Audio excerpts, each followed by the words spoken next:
ये अब बात किसी भी सबूत की, किसी भी साक्ष्य की मोहताज नहीं रह गई है कि उत्तर प्रदेश में गुंडा राज है।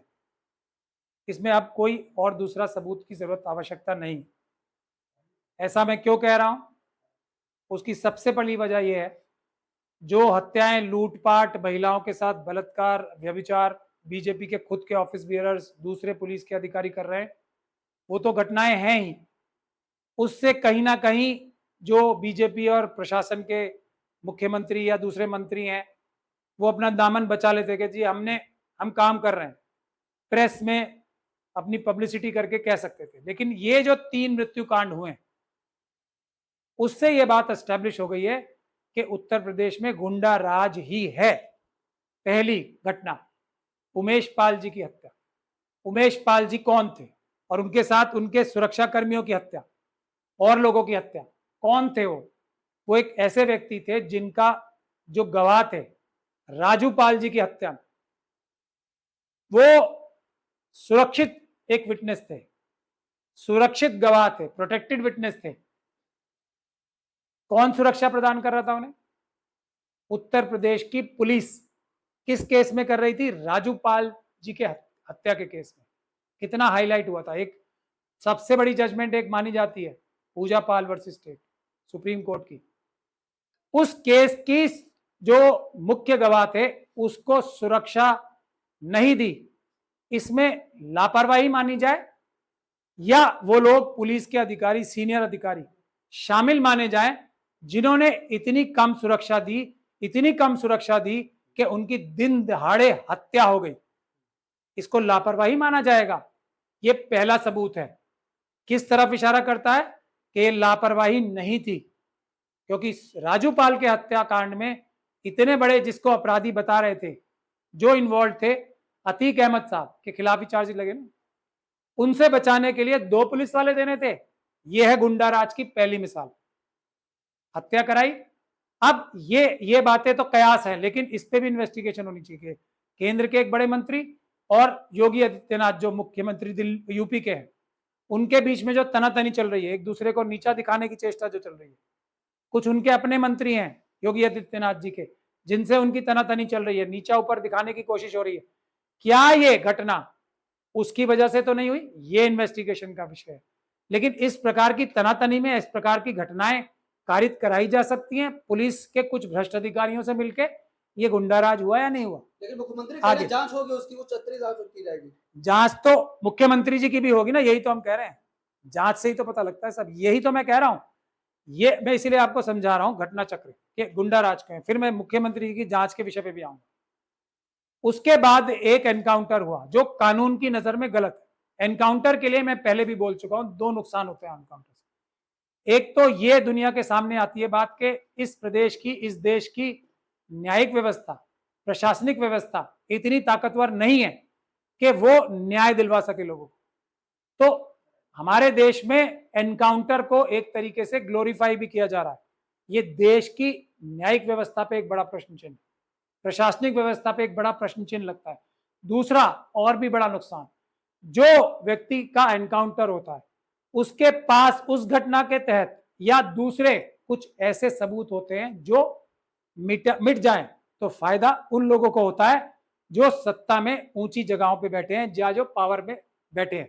तो वो व्यक्ति मर गया जिससे इंटेरोगेशन करके सबूत जुटाए जा सकते थे उस अपराध के लिए जिसमें वो, जिसके लिए इन्वेस्टिगेशन हो रही है, वो मिटा दिए जाते हैं। ये दूसरा नुकसान। तीसरा घटना चक्र मृत्यु का आप लोगों ने सभी अभी कल देखा।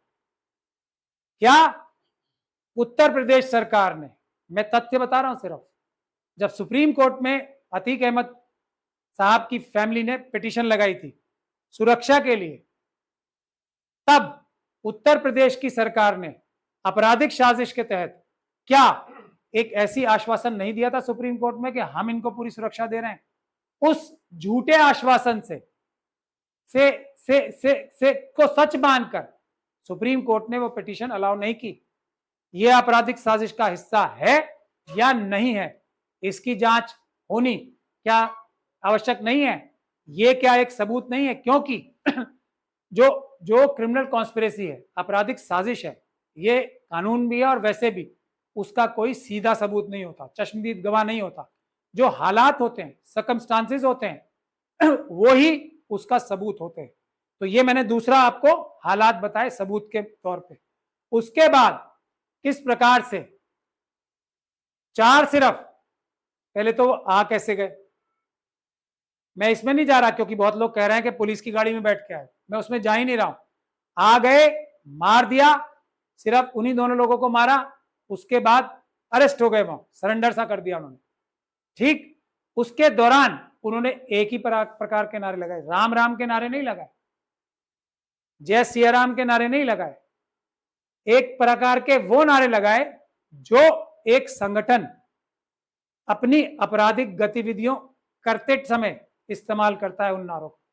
इसीलिए मैं कह रहा हूं राम राम के नारे नहीं लगाए, कोई और दूसरे नारे नहीं लगा रहे।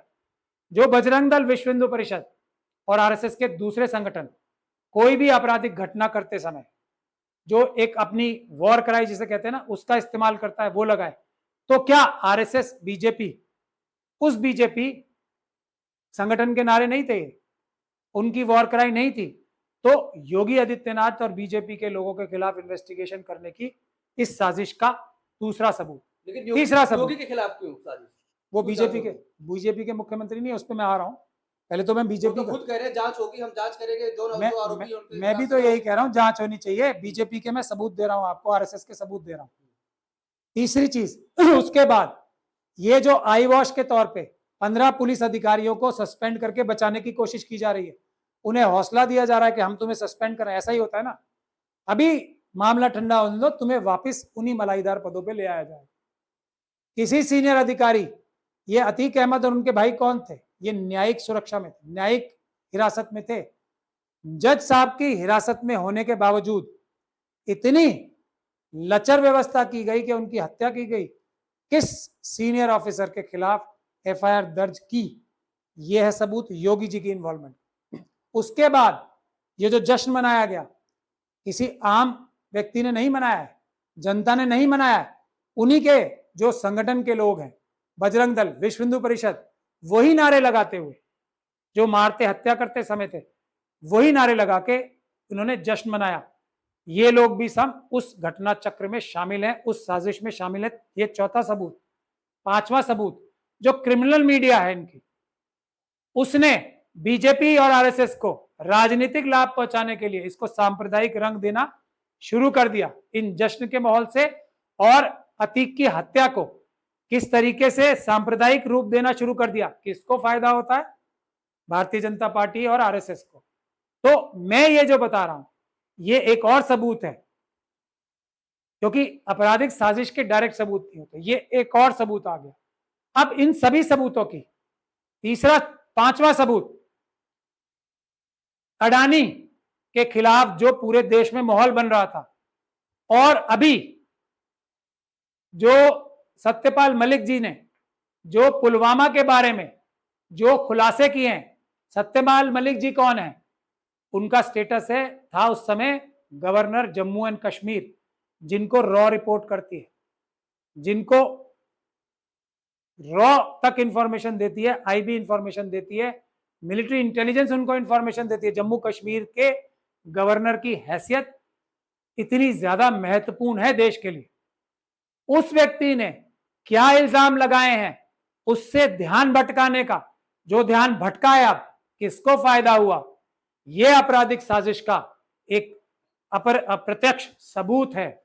इसकी इन्वेस्टिगेशन अगर नहीं होती तो ये और ज्यादा मजबूत सबूत है कि ये आपराधिक साजिश वैसे ही है जैसे मैं बता रहा हूं। अब योगी जी मंत्री कह रहे हैं कि जो जो पाप किया, पाप का सजा मिलेगा, उसको मिल गई। मैं कह रहा हूं ना, ये अपराध किया, जो अपराध का समर्थन कर रहे हैं संवैधानिक पदों पे बैठ के, वो इसी साजिश में। ये एक छठा सबूत आपने बता दिया।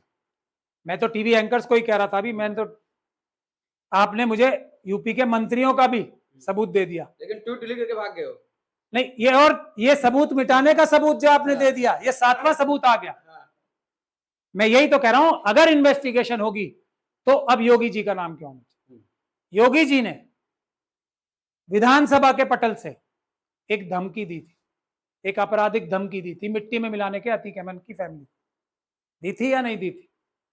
अब कानून का जो प्रावधान है, जो व्यक्ति धमकी देता हुआ किसी अपराध के बारे में प्राप्त होता है और उस धमकी के कुछ दिन बाद, कुछ समय बाद वो अपराध हो जाता है, सबसे पहले पुलिस एफआईआर दर्ज करती है तो उस धमकी देने वाले के खिलाफ, सबसे पहले पुलिस अरेस्ट करती है तो उस धमकी देने वाले को, उसके बाद ही बाकी जो उसके जो अपराधी साजिश में शामिल होते हैं उसके थ्रू बाकी अपराधियों तक पहुंचती है। ये कानून की प्रक्रिया एक आम आदमी को भी मालूम है और विधि को जानने वाले लॉयर्स और जजेस सर को भी जब आप मालूम कह है। रहे हैं कि उत्तर